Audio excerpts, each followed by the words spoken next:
child enters that room, the body is the temple, and if the temple has structures, infrastructure that, or at least infrastructural damage in any way, or at least needs a little bit of upgrading or gentrification, so to speak, so they can kick out all of the germs and so-called waste material that might be preventing the body to be whole. That goes for the father as well. The cleansing and purification of the body, a cessation of sex before the actual ritual to bring that seed, all that's necessary, because if you exhaust yourself with sex and your life stream, the sperm is weak because you have exhausted yourself in sex. If she bleeds profusely and she bleeds more than 2 days, that's an unhealthy womb. There is preparation even before the seed enters. So the seed has to become more integrous, for want of a better word, which means that the father must eat more properly, must take in things, concentrated nutrition, like the Juice Plus that we offer. He must be exercised well, and he must have the temperament to choose the child that he wants, or she wants, or they've come together and say, what kind of spirit do we wish to bring? A feminine spirit, a masculine spirit. So the way that, and it's in my book, The Wounded Womb, by the way, the way that you choose the sex of the child, because the male is the determinant, he is the determinant factor, is based upon 2 different energy patterns that he focuses in his heart and his mind. There are 2 polar energies that signify masculine and feminine energies that balance us and it's the balance of the will. And the balance of the will is based upon 2 things, feeling and desire. Feeling is in the nerves, and that's the feminine energy.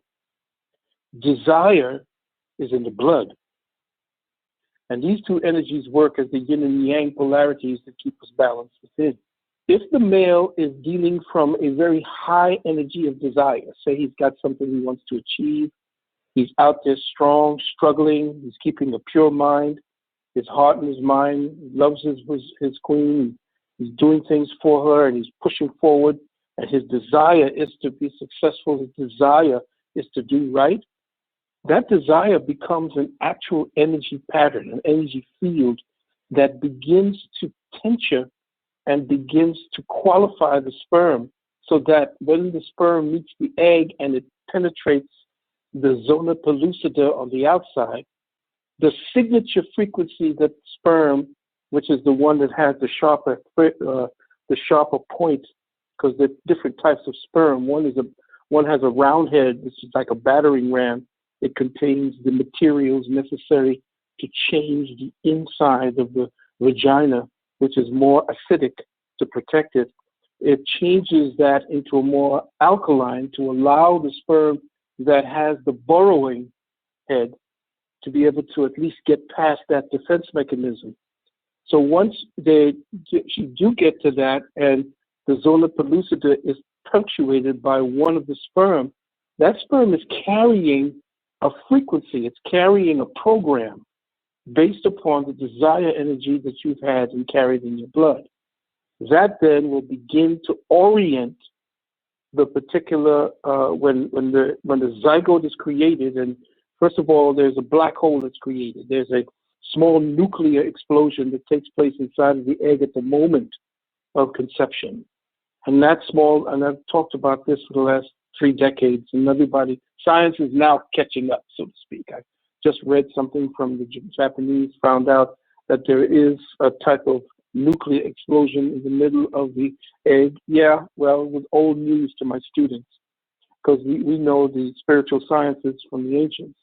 So when that nuclear black hole opens up and the spirit of that new child is beginning to enter into the egg to begin the process of its material journey, back into the physical world. That's when the signature pattern that was actually embedded in the sperm begins to orient that particular line, the nervous system, where instead of it going into what is known as a Gafffian follicle, the Gafffian follicle is what begins to build out towards the ovaries. It goes out in a perpendicular, another perpendicular, but a horizontal. It goes to it orients horizontally inside of the baby, so that we are oriented to a girl. When it's a male child, there's something called the Wolffian duct, and that begins to orient downward towards it becoming the male organ. Now, a lot of people say, well, everybody's female. No, they're not. That's a lie. That's a feminist lie. Nobody's all female at the beginning, because if that was the case, then we would know everybody would be born female. You are what you are based on the programming of the sperm and what it is that the egg picks up as the programming, and then, like a flower, flourishes, brings together all the material from the mother's body to bring that newborn here. Now, after you've done that and you've prepared yourself, you get yourself ready for the birth. The mother has to be in the right temperament.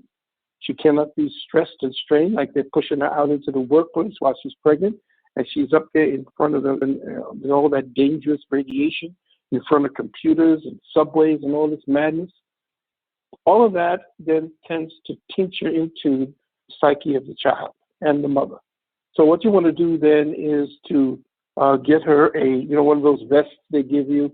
If she's at the computer, you get that's what we're going to be talking about, by the way, when I do my lecture.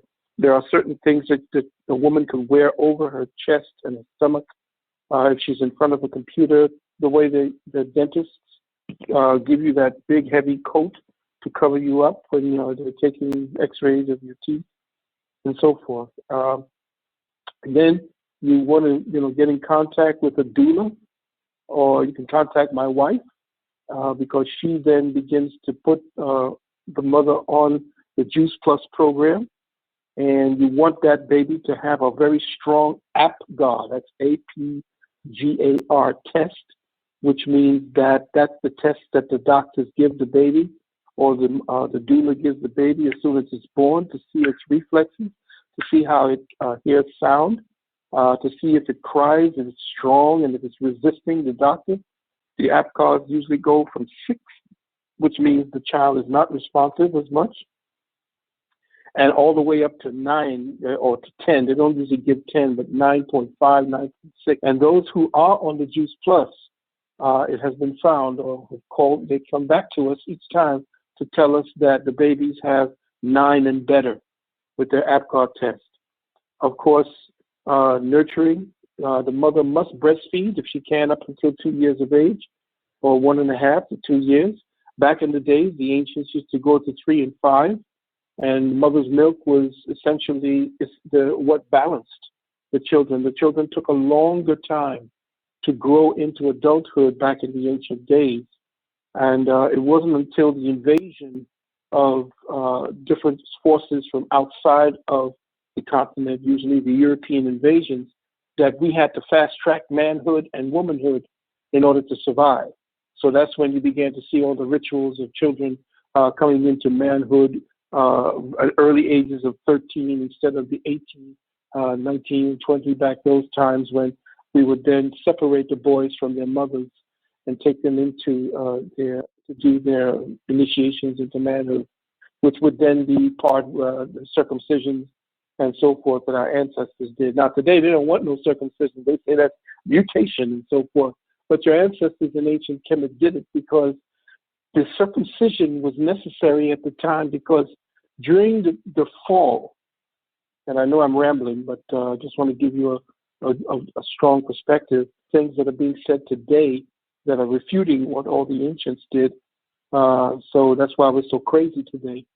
What happens is that during the fall of man, during the time when they had wiped out the previous race, root race they called it, humanity began to overshoot its balance. In other words, the masculine began to put in more energy towards the feminine, and it showed up as the prepuce that covers the penis, the head of the penis. They say, well, that protects the head of the penis and keeps you from being horny. All that. That's a lot of nonsense. What that is, the prepuce is actually the extension, the overshooting of the masculine into the feminine, because the prepuce now becomes a vulva that covers the penis. Just like the female in the ancient of times, and they'll lie to you and tell you no, the clitoris itself did not grow out, because if you look at the clitoris, it looks like the penis. That didn't grow out either, which is why they're now fighting this thing called female genital mutilation. Well, the mutilation wasn't a mutilation back in the days, in the ancient days, because just like the umbilical cord dries and drops off, at that time, they used to tie that off and it used to drop off with the specific herbs and rituals that the ancient women did. But today, as we began to lose our culture, it became a lot more savage. It became a lot more vicious with the invasions from the Arabs and the rest of these people who began to destroy African cultures and the ancient cultures themselves. So all of what it is that they're decrying now, all of the things that they hate today, and all the things that they say was mutilation and all this type of stuff were protective situations that our ancestors put into the culture. And I know that a lot of people are going to be offended by it, what I'm saying now. A lot of people, especially feminists, male feminists and female feminists, they're not going to like what I'm saying. They're going to tell me I'm out of date. Are you a Christian? Are you a Jew? Where do you think the Jews learned it from? They learned it from ancient Kemet. And they'll say, of course, well, the ancient Kemet were Hebrews. No, they weren't. They were not. Okay, these are the people that you see in ancient Kemet today. These people were not. They never considered themselves Hebrews. And those who say that we forgot, or they forgot that they're Hebrews because of the invasion, no. They know exactly who they were. The people who are the ancient ones, they know exactly who the hell they are. So, like I said, after the child is born, now, of course, you bring the child into water. You could bring the child into a dark room, because you don't want to surprise it with the light. When the baby is born, it should be born in a nice, dark, or very quiet room. No noise, no yelling and screaming. Women shouldn't be yelling and screaming. Childbirth in humans is a painful act now, because the woman's body has degenerated. Every animal, every high mammal on this planet does not scream